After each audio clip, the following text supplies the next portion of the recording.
I don't trust anybody anymore. But I will tell you, we have no country left. Let's just give you some of the headlines from today. Harris calls for higher taxes on investment income. Now, what is that going to do, Stu? Just noodle this with me. She's giving more taxes on investment income. What do you think that is? Some would say, what would that do? When you tax something, you discourage it. So if you're taxing investments, you're discouraging investments in American companies. Yeah, but she says she's only going to be taxing people who have $1 million or more. She can say that all she wants. She's lying, though. Yeah, I know. But she's also, just so you know, she's only going after the people who have money to invest. She's not going to go after the poor people on the investment thing. So, good. Really? She's not going to hit the people with massive debt with no income on their massive 401ks? Right. No, they're not going to. Great story about workers feeling Bidenomics pain as job creators fear the worst for Kamala. And this is what's happening. If you think your employer is going to be like, you know what, I'm going to add jobs. If Kamala gets in, you're out of your mind. They are all going to batten down the hatches. By the way, job openings fell more than expected in July, which is... what does that even mean? U.S. steel shares plunge as Biden-Harris prepare to block Nippon Steel takeover. People familiar with the matter told the Washington Post that President Joe Biden is preparing to announce that he will block the $14.9 billion deal. U.S. shares have fallen now 41% this year. Kamala Harris, the presidential nominee, said U.S. Steel should remain American-owned and American-operated. That was during a campaign event in Pittsburgh. That would be good. That would be good. I'd love that. Is anybody offering that to U.S. Steel? Not according to U.S. Steel, which is kind of the issue, which they say. I'm interested in your thoughts on this because, it's not China, right? It's not Russia.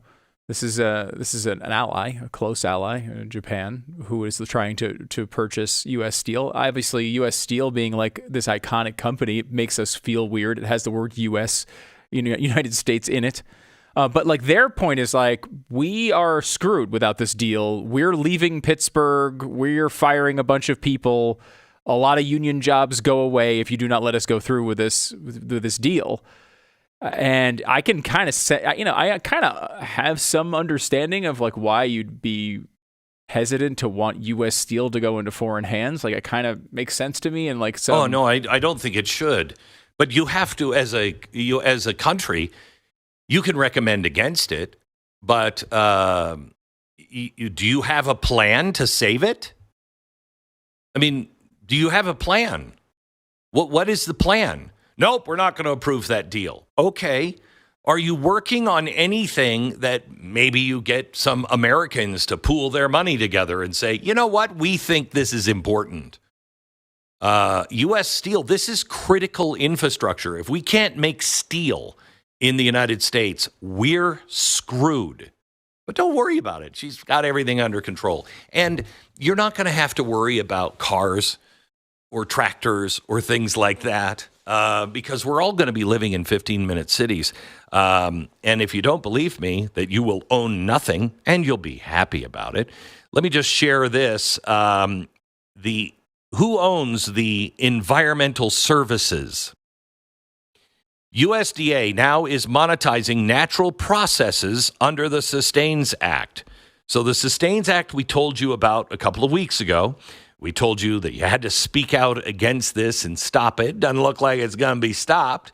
But there's a free market now on environmental processes. So in other words, one environmental process is trees breathe in carbon dioxide and they breathe out air. Okay? So they take the pollution and breathe it in. And then they give us what we need to live as they breathe out. It's kind of a weird thing. Haven't heard anybody talk about that for a long, long time now. But that's how they survive and thrive.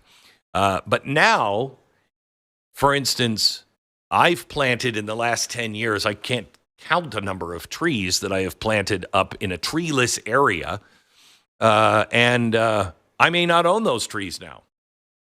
If the USDA has their way, and this is already passed, they're just looking on how to implement it, the secretary is allowed to go in and say, you know what, these trees are really important. That water, you're pumping that water out of your well. Well, that's not your water. That's part of the environmental process.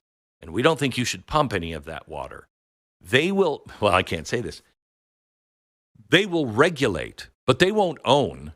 They are claiming the processes that are on your land. So you may not own the air, you may not own the tree, you may not own the water, nothing. What is your land worth without water, especially in the West?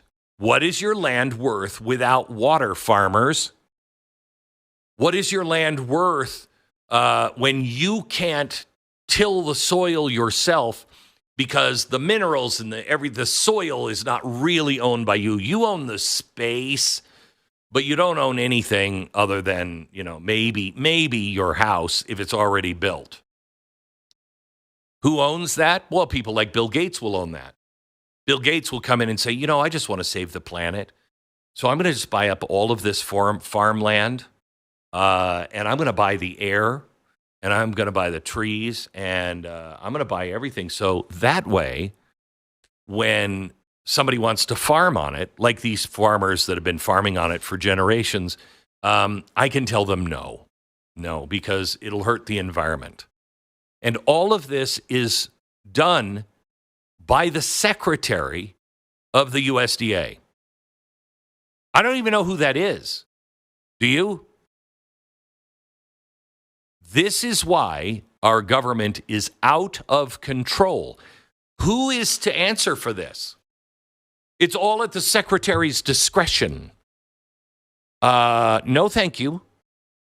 No, thank you. So the Department of Agriculture and USDA, they administer the program. And the secretary, could you look up the Secretary of Agriculture, Stu? Because I don't know that. I don't know who that is. I'd like to know what brainiac we have put in on that. But I'm sure they're smarter than all of us put together.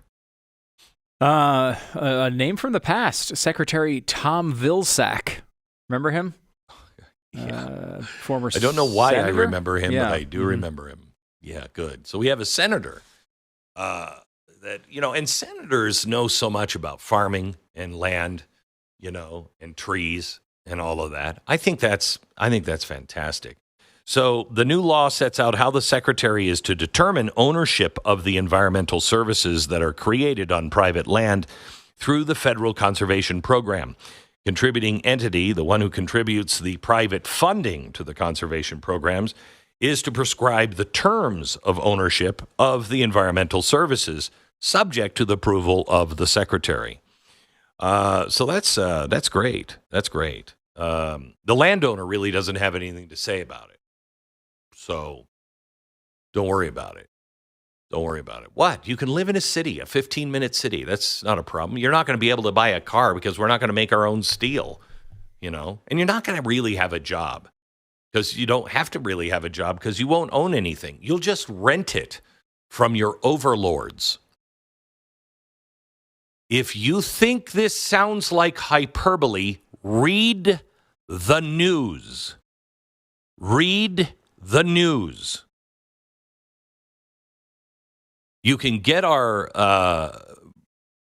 daily newsletter, which has just the news stories of the day, and you can find these and share them with your friends and family. What do you mean they're monetizing the natural processes under the Sustains Act? This is a way for them to take control of the land through private-public partnerships. So the public owns the land. Well, I shouldn't say that. I mean, it's still a private person, but he's, part of the public. So he owns the land, and then he partners with the government to control it. And I think that is exactly the direction we all want to go in. I really don't understand how people, I understood when it was my word saying, I feel like this is what's happening. We're so far beyond that. When I came out with the book on the WEF and was starting to tell you about how you were going to, own nothing and be happy, I could even understand that you could say, well, that's what all the documents say, but they're not going to do it. I can't understand your burying your head in the sand anymore. There's no excuse for it anymore. This is not my opinion. You can do your own homework. You'll find all of this being done, not talked about, but being done. What else are you waiting for? What else are your friends and your family and your neighbors waiting for?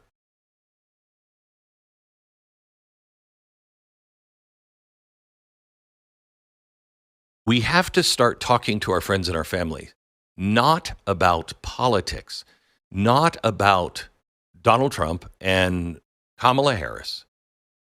We need to start talking to them about principles and the things that are actually happening. These things are actually happening. The economy is going to the crapper. The jobs going to the crapper. If they believed in all of these things, why wouldn't they do them right now? Because they don't believe in turning the economy around. They don't know how to do it. And what they're going to do is put you all back in chains. You will work for the government, how the government wants you to work, where they want you to work, where they want you to live. You will own nothing by 2030. This election takes us to 2028. Do you think maybe this is an important election?